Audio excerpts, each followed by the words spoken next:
上一讲谈到东欧国解围之后，想了一个一劳永逸的方案，向汉帝国申请，希望可以接纳东欧民众内迁。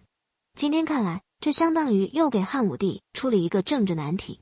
一个风俗习惯、文化传统和汉帝国大相径庭的国家，要放弃全部国土，把全部国民迁入汉帝国境内，从此做大汉子民，这真的可以接受吗？这种事情如果放到了今天，马上呢就会引起所有人的高度警惕。更何况东欧事件还有一个特殊性，那就是东欧国原有的国土，难道说不要就不要了吗？如果不要了，这片土地被芈月占据了，可怎么办呢？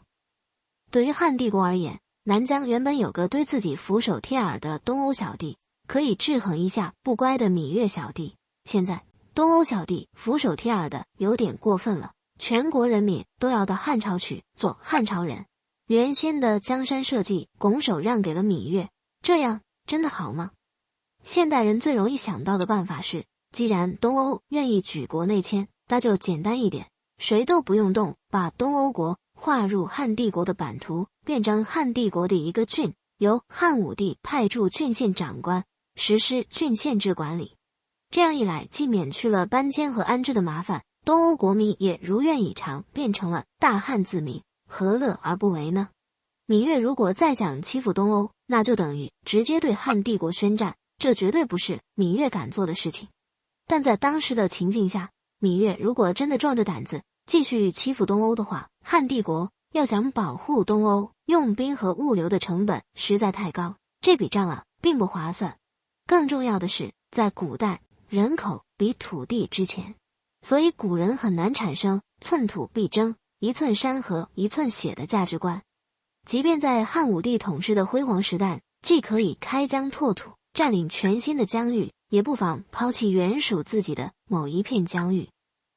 经营一个帝国，就像经营一家公司，看到有盈利前景的地方，就去积极拓展，发现某个部门不但没有盈利前景，反而成为公司的拖累，那就该撤销的撤销，该裁员的裁员，没有那么多道德包袱。越人所在的地盘，今天看来虽然都是祖国的大好河山，而在当时看来纯属穷山恶水，没人稀罕。所以当东欧准备举国内附的时候，汉武帝欣然接纳。这一次的移民规模，史记有具体数据，说有4万多人。被安置的具体地点也有记载，在庐江郡。庐江郡得名于境内的庐江，今天称为赣江。文帝时代，这里属于刘长的淮南国。刘长死后，淮南国被一分为3，分给了刘长的3个儿子，其中刘赐分到的一份就是庐江国。七国之乱以后，淮南3国重新洗牌，庐江国撤国为郡，所以到了东欧内附的时候，庐江郡就被用来集中安置东欧国民了。那么东欧大规模内迁，芈月会不会趁虚而入呢？事实上，芈月又折腾了几年，最后的归宿竟然和东欧一样举国内附，同样迁到了江淮流域，相当于换了一种方式重新和东欧人做来邻居。站在汉帝国的角度，他们对越人的最大担忧就是越人倚仗着穷山恶水，叛服无常，而当他们脱离了穷山恶水，被纳入郡县制的管理体系了，也就翻不出什么风浪了。至于芈月原先的地盘，汉帝国照旧不稀罕，就任它空着。这次芈月退兵，东欧内迁，怎么看怎么都该算是汉帝国的一次伟大胜利。但蹊跷的是，庄助作为头号功臣，却没有得到升迁和嘉奖。原因呢，大约有2个。一是武帝有必要保持低调，免得和太皇太后就基本国策问题发生正面冲突。二是接纳4万多东欧土著，到底算不算好事，怕是有争议的。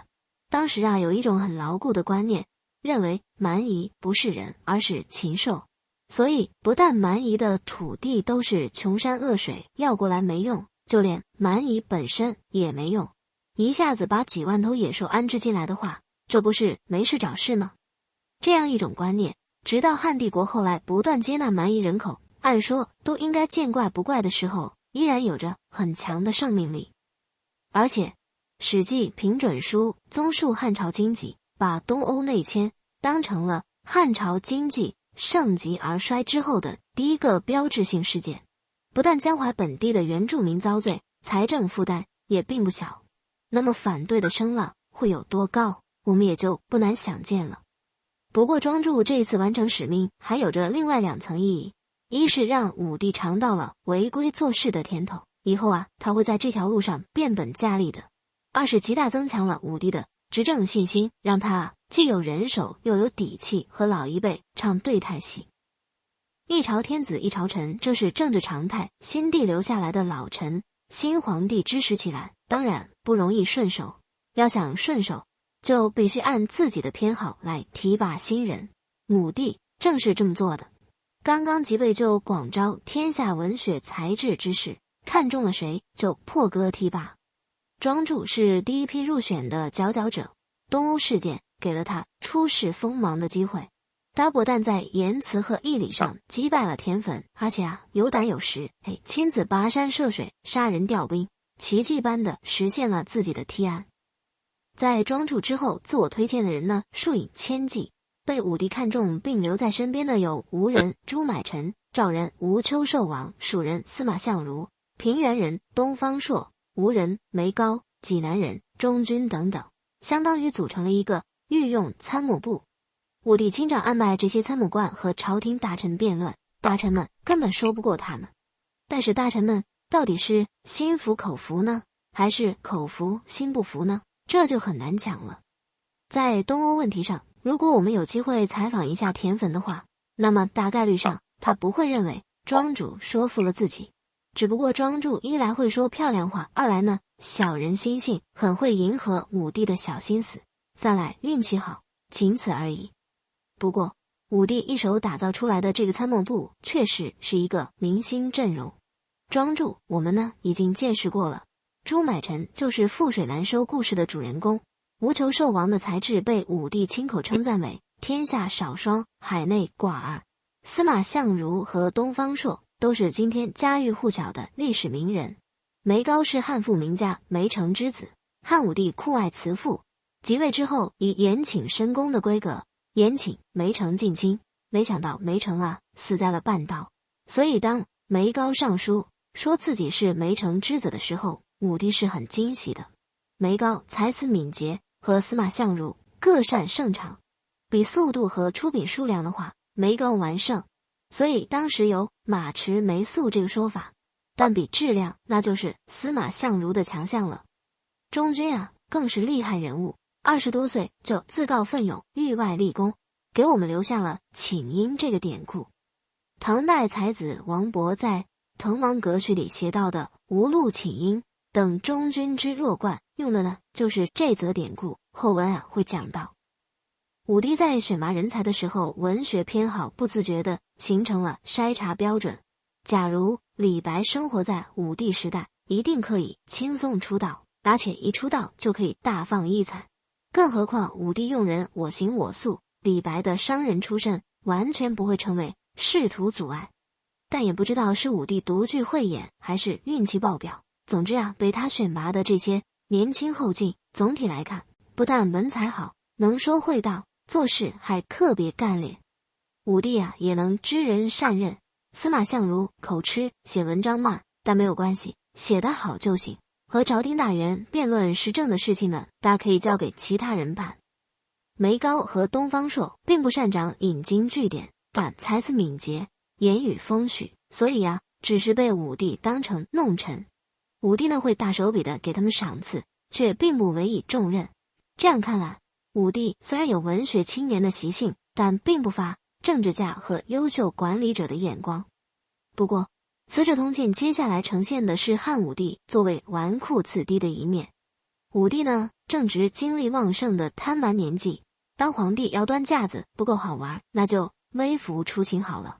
我们读小说听评书会很喜欢皇帝微服私访的情节设定，看皇帝扮成平民百姓的样子，零距离体验民生疾苦，遇见那些鱼肉百姓为非作歹的豪强和贪官，忽然亮出皇帝身份，吓得坏人屁滚尿流，围观群众呼啦啦跪倒一片，上呼万岁，被皇帝的一番苦心感动到老泪纵横。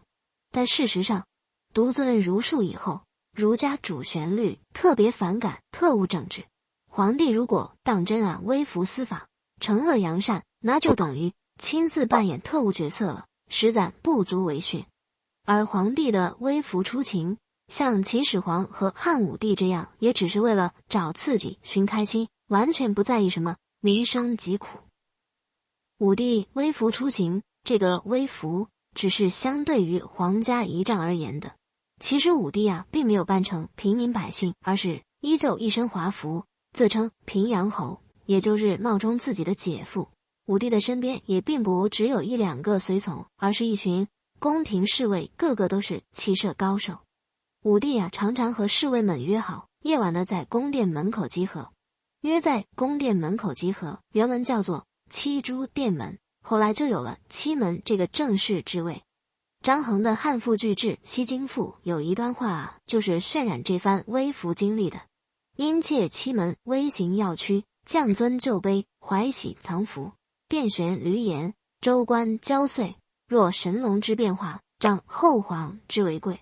话这么一说，人家皇帝私下出宫娱乐，这就不叫不检点了，而是像神龙一样变化慢断，屈身自辱，是贵人该有的样子。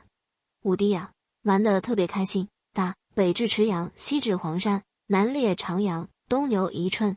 这些地方到底在哪儿，不必深究。总之史料要表达的意思是，武帝就像一匹脱缰的野马，四处撒欢儿。如果只是一匹野马，倒也没什么，但问题是，武帝带着不少随从，那可是浩浩荡荡的一群野马，破坏力太惊人了。他们到处涉猎狂奔，踩坏了不知多少庄稼，气得老百姓纷纷扯开嗓子大骂。老百姓能公然骂皇帝，这也算难能可贵的一幕了。但是让我们想想秦始皇的前车之鉴。秦始皇开微服私访之先河，只带了4名武士到咸阳城里逛街去了，没想到夜晚在兰池一带遭遇盗贼，险些没能脱身。那么以汉武帝这样到处为非作歹，会不会终于也有一险的一天呢？我们下一讲再见。